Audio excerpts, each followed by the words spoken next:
Before the Presidential Election Petition Tribunal started sitting, precisely around the time P2B and the Labour Party filed their petition, INEC told Nigerians that they will prove that the election was conducted in a free and fair manner, that all the results, everything that they did were correct. Even in one of their responses to the Labour Party's petition, they said that all results were uploaded to the IREV.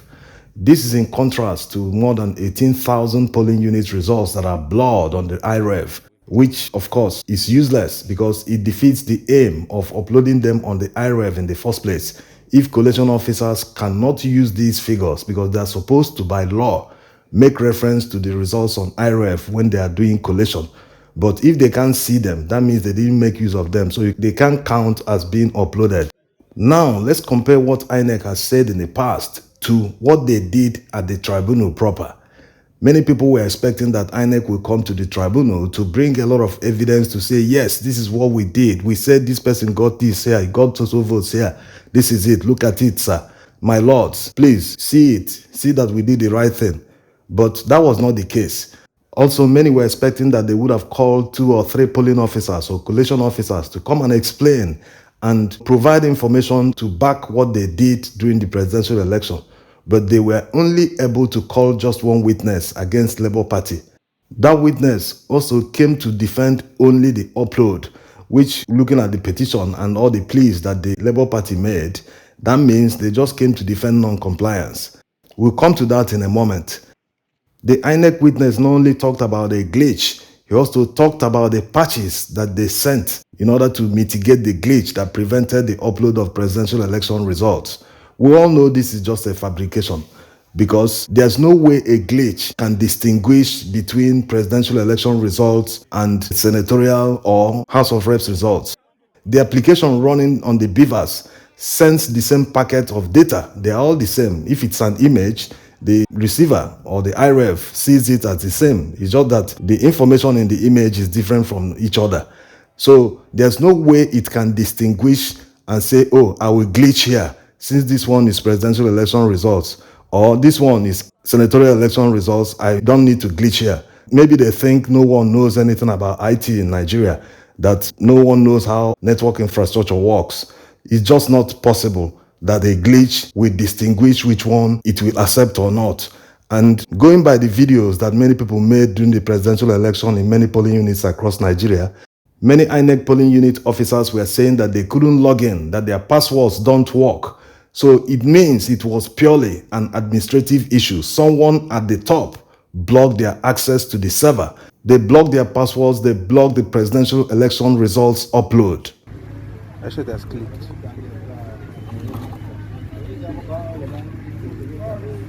Another thing to note about the glitch that they refer to is that it was so widespread. Think of it like a network outage. A network outage cannot be as widespread as that, the whole Nigeria. Yes, they are not exactly the same thing, but we're talking about a website here. If it is off, everything about it should be off, not some working and others not working. So it's clearly an administrative issue. Someone at the top pulled the plug and prevented the upload of the presidential election results. Yes, this has been proven by the evidence submitted by the Labour Party witness, the lady that works with Amazon. She tendered AWS reports in 6 regions across the world that proves that there was no glitch on the day of the presidential election. The Labour Party legal team should have taken this a step further by issuing a subpoena to INEC to tender their back-end server report so that the court and Nigerians will know who truly logged in and made all the changes that prevented the upload of presidential election results. Yes, that person must be fished out. Is it the ICT department? Whoever had administrative rights few days or on the day of election must be fished out to know why he blocked the access. Also, a lot of people criticized the LP counsel that cross-examined the INEC witness, that he wasn't asking questions that they wanted him to ask.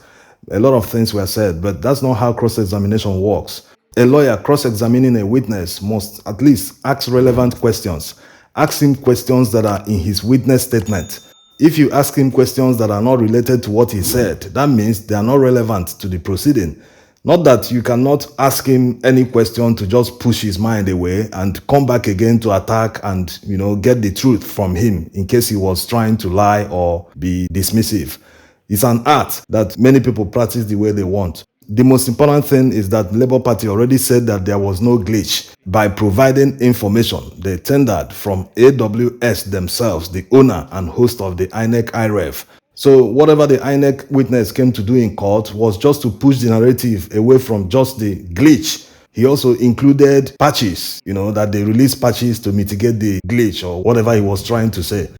So after looking at the performance of INEC and their witness in court, you will see that they have left the issue of non-compliance at the discretion of the judges. They have nothing to prove that they complied 100% with the law. So they are now leaving that responsibility to the judges to look at all the evidence before them and say, did INEC really comply or didn't they comply? Like already said in many videos, the position of the law is straightforward. Before a collation can happen at the ward level, the collation officer, after seeing the results from the polling officer from a particular polling unit under the same ward, he will first of all check the Beavers machine. Why is he checking the Beavers machine? To make sure that the total votes on the form EC8A from that polling unit is not higher than the number of accredited voters in that same polling unit. That's the very first thing he should do in order to know that these votes are valid. Because if they are higher than the number of accredited voters in the polling unit, that means there was overvoting. So he shouldn't even continue the process of collation except they determine what went wrong. Why was there more votes than the number of accredited persons that voted in the polling unit? In case he verifies that it is correct, that the number is actually the same or lower, then he can proceed to the next stage. The next stage is to verify from IREF. This result this man is giving me, is it the same that they uploaded at the same unit? He will see the copy of the results on IREF by just logging in and checking the results. If they are the same thing, he will proceed to the next polling officer. This he will do in all the polling units under the ward before he will start entering the figures in the form EC8B.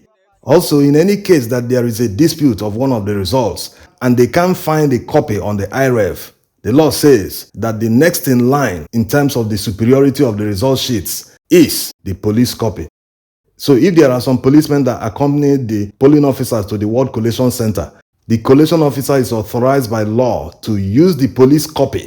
He will take the police copy from that polling unit and use it as a template to resolve the issue. If in any case that there is no police copy, that the police lost their copy or whatever happened is unreadable, anything, he will now resort to the political party copy. That means he will quickly just tell any political party agent from that polling unit, please hand me your results. That will be used to do comparison and they will say, okay, yes, this is the real result. That's how it works. That's what the law says. So it's now left for the judges, as INEC couldn't prove that they did the right thing. They didn't have any witness that could testify and say, this is what we did that day, this is that, to convince the judges. The judges will now look at all the evidence submitted so far. They will now look and say, did these people truly follow the process as prescribed by the electoral law and their own guidelines? If they deem it fit that INEC did not follow the process, that they violated the electoral law, where will it lead? It will mean that Labour Party and PDP proved their case, that they proved that INEC violated the law, that there was substantial violation of the law, which is a ground for cancellation of the election.